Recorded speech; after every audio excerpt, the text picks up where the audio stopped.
Man Had a Show podcast, special guest, my man LaPat. What's the deal? From the LA all the way to the TX. Right. This is what happens, man. We let somebody come to the city. We don't even recognize where they from no more. We got a list of artists from other places that we like, nah, you H-Town, baby. If you make your hit while you in H-Town, it's H-Town. That's what happened to me. They wouldn't accept me at first. They like down south. Like, you think you taking that back to North Carolina? No, That's sir. Over with. That's over with. Welcome What's home. up, though, man? We ain't brother. seen each other in a good minute. Since last time I seen you, song them blew up. You're feeling good out here. Yeah, what's definitely. the next step and what's happening for LaPat? Well, you know what? Before we get there, let's start over. Because everybody don't know where you're from originally. They don't know your story. So it would be disrespectful for us just to jump into it like, no. Let's let them know who you are, why you are, and how you got here today. So let's start there. Okay, I go by LaPat, Mr. Rodeo himself. Originally, I'm from New Orleans, Louisiana. Okay. But I'm a Houston native. Acres home, baby. You feel me? Yeah. Phone the building. I'm here because I had the viral hit Rodeo featuring Big J and Flo Milli. Mm-hmm. Double viral, 2 times. And I'm blessed to be here with a legend. No, you already blessed. You've been blessed way before you got here. But you like throwing that story away. Look, you act like you just did something and accidentally it happened. You've been working this craft for a minute. This is what you do. So I don't want you to make it seem so cavalier like, man, I went viral. Because people believe that's all youngsters like you do now. Y'all go viral and blow up. No. You've been working at this for a long time. I did some work. So exactly. So that's what I want to. How you got interested in music? Was somebody else in the family doing music or something like that? Yeah, my uncle was like big musically influenced. He was in a band, played the drums in church. My aunt sung in church. My grandma was a choir director in church. Mm-hmm. You know what I mean? And I just fell in line. I played drums and sung. Okay. You know what I mean? So. Church background? I had church background. Okay. I kind of wanted to be a rapper though. Rapping was the thing. I was in New Orleans. You didn't really hear about a lot of R&B singers. We had Wayne popping. I wanted to be Weezy. Absolutely, I feel that. After getting incarcerated at the age of 16, I gotta ask you what you did, man. I had caught an aggravated robbery. Okay. I did. Boys out there on the streets. Yeah. We don't have to go no more with that. I was still trying to find myself. Yeah, I get it. That's Luckily, right. I had got a second chance though. Yes, sir. Yes, sir. While I was down there, I just decided that I wanted something different with my life. Mm-hmm. I had let a few people hear me sing, and they used to always tell me like, "You need to sing," and I wasn't trying to hear. But I had let a guard. Actually, she was a nurse in the juvenile detention center. Okay, this story sounds like it's going in a totally different direction with this nurse, but I'm gonna let you tell it. Nah, it didn't. She used to always tell me I was bad, and I told her I could sing. She told me to sing for her. She'll buy me some McDonald's. She did. She bribed me, and I sung. And the reaction she gave me let me know that that's the reaction I wanted from every woman I sung to for the rest of my life. It did. I'm already a shy guy. I can't really be approachable to women. So I'm like, if I can sing, not shy. I am, I swear to God. Okay. But if I sing and I get that reaction, now I don't gotta do too much talking. Big Al, this boy said, I mean, I'm for real. He'll tell you I don't walk up to him and, okay, I ain't him. I know I ain't gonna lie to you. But they come to me like, you the boy that sing Rodeo? I'll be like, yup. Yeah, I am. So this all started because somebody asked you to sing, you get out, you keep singing, why?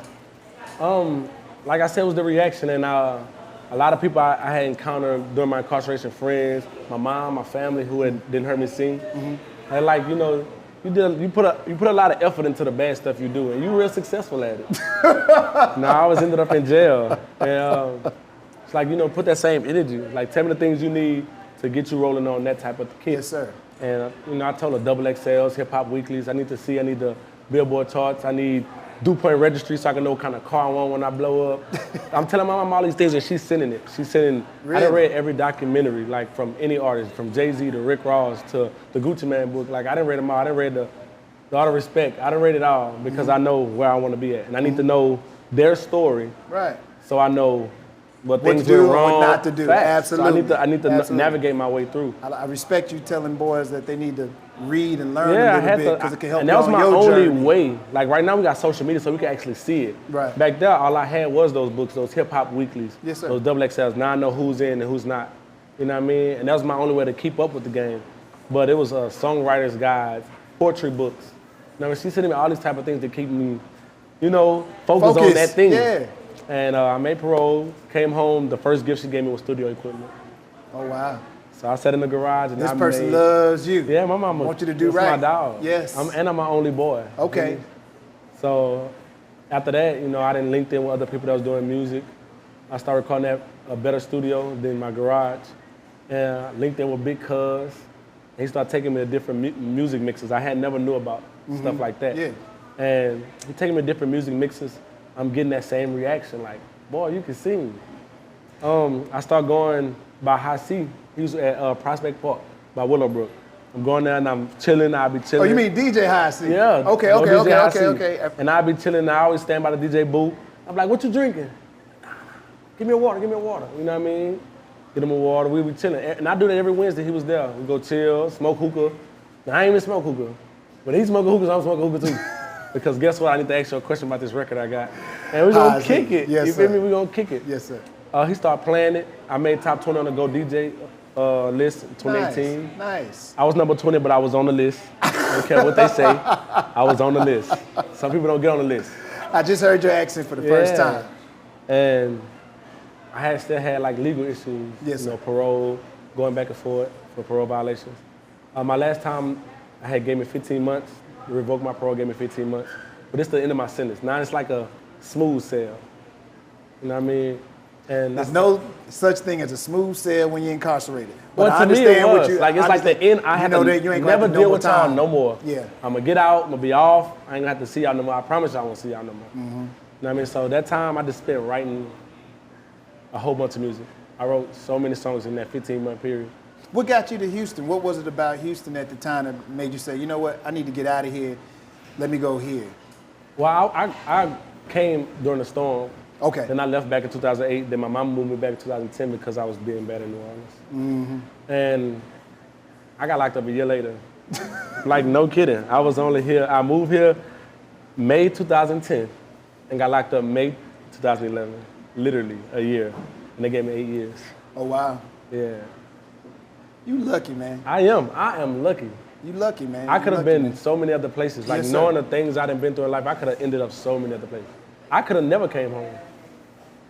You know what I mean? And I'm blessed, and I just took my second chance as an opportunity, you feel me, to go chase what exactly I wanted. And that was to be successful. So how this music thing works? So now we're gonna work ourselves all the way up through all the bad you've been through. Yeah. A couple of missed curves. You got on the Go DJ charts. You're feeling good about yourself, but you still ain't where you want to be. Nah, they was still not paying attention because, rap is always dominant. You know what I mean? And I tried to jump back in that rap game thinking, I gotta just come compete with y'all. But now I should have stayed in my lane. Yes. So I kind of had a hiccup in that too. I should have just stayed what I was doing. That's right. Consistency. Yeah. Yes, sir. So while I was down on the 15 months, I actually wrote Rodeo. I started writing, I had the idea in my head, started jotting it down. I had came home putting out other songs, still trying to jump in that lane. And I was humming the chorus on live, and the girl was on there. I still don't remember who it was, but she was like, you need to make that a song. And I was like, it really already is a song. I just need to finish it. And the whole time I'm just singing it, I couldn't get it out of my head. I wanna feel my time. I'm singing it all day. I just finished it. And I'm like, I gotta find somebody to make the beat. I asked so many producers to remake the beat for me. I don't like doing samples. Oh, I'm like, somebody. I hit up DJ Payne 1 and he got on it. He made it, sent it over. I was like, this is exactly the beat I heard in my head when I actually sent him a video of me riding in the car, beating on the window, singing what I already got. And he used that to make the beat, and it was like so dope. Okay. You feel me? So when he sent it back, I'm like, yeah, this is exactly. Went in the studio, knocked it out. So now I'm just like teasing. I'm going everywhere performing it. I went to Lil Zach the DJ birthday party, performed it. And DJ Herc tell me like, man, yeah, you got a hit. Like, thank you for telling me.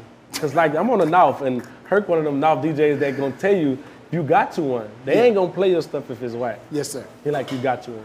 So that was my okay to just tell Al like, we gotta go everywhere. I don't care where is that. And we just literally spread it around Houston. Then we started thinking of creative ways. We was working during Roadside at the time, so everybody we help, we tell them like, we don't need a tip, just can you go download the song? So we using our marketing schemes, you know what I mean? I had Big Jade on it, so of course that helped. I'm hashtagging her, using her, as clickbait. Making sure she on the song. Whether she posted or not, she on it. So making sure, hey, DJ, I got a song with Big J, you wanna check it out? Especially after Do she think that song is gonna be what that song actually became, you think? No, I don't think a lot of people did. I think a lot of people slept. A lot of people I felt like I was cool with. I was cool with. What do you think it was? Popularity, honestly, in my opinion. It's the only opinion.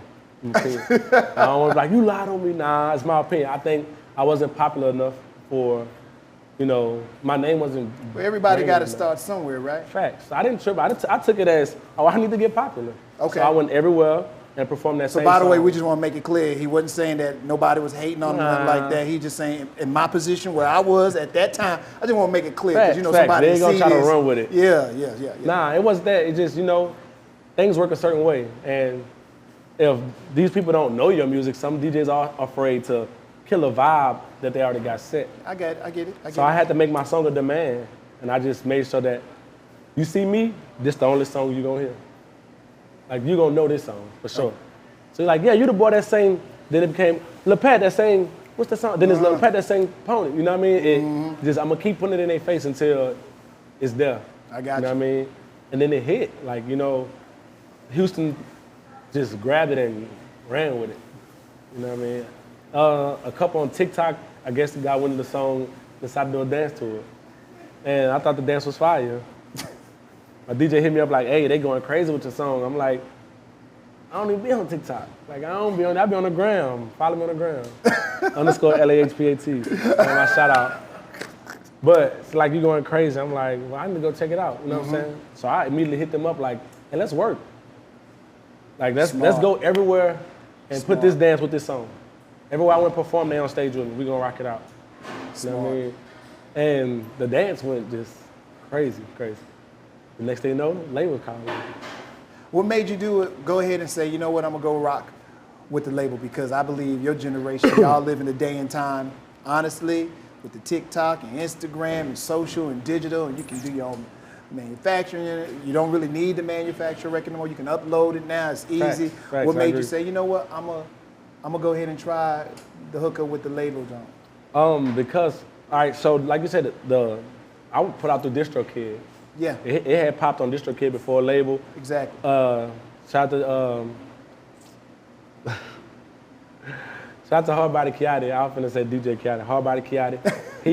He actually broke my song on the radio. Okay, Yachty, I see you, Yachty. He took off with it. The first person took off with it, and I still couldn't get certain doors open. Still couldn't talk to certain people I want to talk to. Still couldn't make those certain calls and get things done. It still was like a struggle. Yes, sir. Me, I feel like I signed for a seat at the table. I signed for opportunity to eat with some bosses now. Okay. Because like I say independent money is fun, but I'm ready for my money to change colors. I need people, international friends. Nobody I knew independently know nobody outside this country. But I know they have certain connections. And then, I had to cipher through who I want to sign to. Yeah. And I just feel like I played it smart. I played it like I need a guy with a mind frame or with a success story that I'm looking for. You know what I mean? So who'd you sign with?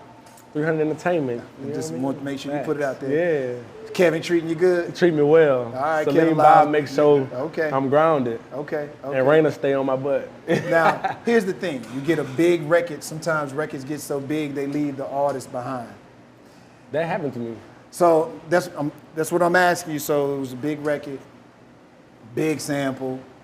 And like you said, people see you now like the Pat with the Rodeo song. Yeah. So that's what they know now. How hard is it now for you to transition and say, okay, we did that. We got to move on to this, y'all. Hard. But honestly, right now, it's going good. I'm looking at my monthly listeners. I'm looking at my numbers for my new single, and it's actually doing good. I honestly doubted myself with my second single. I was like, for what? Why? Because Rodeo was just so, I went viral with the first one. Then the remix came in 5-10 times viral. Right. You know what I mean? Numbers crazy on all platforms, Billboard placements. I'm like, some people graduate to that. I get it. And so it you just throw it off because I'm like, but don't say it like it was immediate, man. It wasn't. It still was. You that still work. That's yeah, right. Yeah. I don't want nobody to misunderstand your story I'm not, like it's a viral TikTok song. I want to be clear about It's literally not just on TikTok. Right, like, I'm charting number 7 on the urban radio. Right. I didn't one of the first, persons to have their first song go on the billboards. You know what I mean? charts. Like, you know what I mean? It's places where I never expected it to be. Okay. You know what I mean? I only put out the song to get noticed. I wanted that, to know my name. Like, oh, LePat, he can sing real good. Okay. Like I said, I always. So we got that part down. Yeah. So because I know you got to sit down, you got to talk to your team, and y'all got to decide, this is our next single, here's the reasons why. In your opinion, what was the reason why you're going with the single you're going with now, which is called? Kamikaze. Why are we going with that? I did the same thing I did with Rodeo. I shot it around a few times before I even sent it to my label. Like, I recorded it myself, and I sent it like, man, I actually couldn't write it. You know what I mean? I was sitting with Big Al, and he humming the melody. I'm like, keep that melody. All right, I got it. I had been sitting on that beat for like a week. Mm-hmm. My uncle made it. And I'm like, this hit. And we jamming it week straight. So I'm like, I sent it to Salim. He like, that's it. Okay. And it's that immediate reaction. That's how it was with Rodeo. When I sent it to people, they're like, well, that's the one. Let's go with it. Everybody I'm sitting with, they like, boy, that's a hard follow-up. I went to the Coalition DJs in Atlanta where you perform in front of all the DJs. Yeah. Same reaction. The perfect follow-up. So now I'm not second-guessing myself no more. Okay. I got the confirmation. All right, I'm ready to roll. So how long are we going to work this single? Are we working on an album? Or are we just taking our time? We're going to just hit them with a couple of singles right now, keep doing shows, keep performing, keep showing people that you're real about. I'm working on my project right now. Okay. Like, I didn't work with some of the most amazing producers. I didn't work with Hitmaker. DA got that dope. Okay, Native. This is sounding real expensive all of a sudden. Well, sometimes it's just like some people believe in your music and it's like a favor for a favor. I got you. I got you. Got me, I got you. I got you. And it's been real genuine in love. So I got the opportunity to work with some amazing people. So are you in a rush for the album, or you just, you I'm not. I'm having fun. Okay. I don't want to go in there for like, I need to record some songs for the album. I want to go in there like I've been doing all my life and go in there and make music. I want to go have fun. I want to go in the booth and be able to say what I want, express it the way I want to feel. That's what I like about the label I'm with. They don't sit there and be like, do it like this or do it like that. Like, man, we love you for you. Yeah, go I think do you. Kevin's been doing this for a long go time. Do you, so I know yeah. his team is not going to be pushing artists to do a particular thing. That's not the way he gets. So I still get to go in there and have fun and make the music I love to make. Mm-hmm. And that's just most surprising moment so far with this happening. Performing on tour with Tink, Jacquees, and Santa, that was just mind-blowing. How many cities did y'all do? I did 5. Did they give you some, here's what you should be doing, or some advice that you can use so you can solidify yourself in the game? We didn't get to have that sit down yet. You just enjoying being on the road? I'm just enjoying being on the road, but watching them prepare, watching them really, they've been doing this a while. You know what I mean? So just watching them before they on stage, and then after lets me know. Like, it's like I'm always analyzing. I'm watching. I need to know. I'm watching Jacquees say his prayer before he get on. You know what I mean? Practice his moves. I'm watching, like, they take it serious, and I feel like that's like I need to get on that. Mm-hmm. So I'm watching in that standpoint, and just be able to meet them and shake their hand, and that's Jacquees saying, like, I love that song. That's dope. Cause he calls himself the King of R&B, so I feel like the King of R&B to tell me my song dope. You feel me? Y'all don't tell me nothing. We'll talk, Jacquees. We'll talk. I'm old school, so we ain't gonna deal with that right this minute, but we gotta talk. Nah, but young man is dope, though. Jacquees is dope. But you dope too, man. So I appreciate I just wanted to make sure that, as we tell this story, I don't want people to walk away from the path feeling like this kid is a TikTok artist. I don't even be on TikTok. But I'm just saying, from this generation, anything that blows, people immediately call it, oh, he blew it because of TikTok. Right. So I think that there was work and struggle and pain, and I personally had a chance to talk to your boy over there, Big Al. So I know that y'all come from a very sincere place. So I just wanted to make sure that it was articulated that this is a young man who is serious about his craft. I'm enjoying watching your moves. Every now and again, Big Al hit me and let me know, we out here. Yeah. I'm like, I see you, salute. So I appreciate that. When you make a new move, you turn the corner, he let me know that you just made that right and didn't do left, and I appreciate that. Definitely. But I want to see you make it, man. So keep doing your thing. You always humble. You always look like you ready to grind and make it happen. That's what we're here for. Yeah, so as long as you keep doing that, I think you're going to be all right. So I just want you to know it's a pleasure for me, man. Keep doing what you do, though. Appreciate you. All right, now obviously people want to follow you. There might be somebody brand new that don't know who LePat is, and they got to get a whole new story and the whole nine, but they can get the story when they go to your social media. So where can they follow you? You can follow me on all social media @_LAHPAT. Follow me on Twitter, you just add a 2 at the end because somebody tried to beat me and they ain't me. But everything else, I'm _LAHPAT, Mr. Rodeo himself. Now Mr. Kamikaze, make him go crazy. Nah, this one. Did you ever go sign up and be a part of the TikTok social media world? No. Really? No. So you still ain't messing? I be on there. I post I'm promote my okay, brand. gotcha. So if you want to tap in with me, I'm on the gram all day. You might get a DM back. Okay. He's just don't say nothing too crazy. Your preferred social is the gram. It's still the gram. I got you. I feel you on that. I go live on the gram. I go live on TikTok when they be like, hey, you need to active on the TikTok. Okay. But the gram, I live there. Okay. My front door. Well, I appreciate you once again, Mr. Rodeo himself. Yeah, Since he said it, that's where we gonna go with LePat in the building, man. Appreciate you, dog.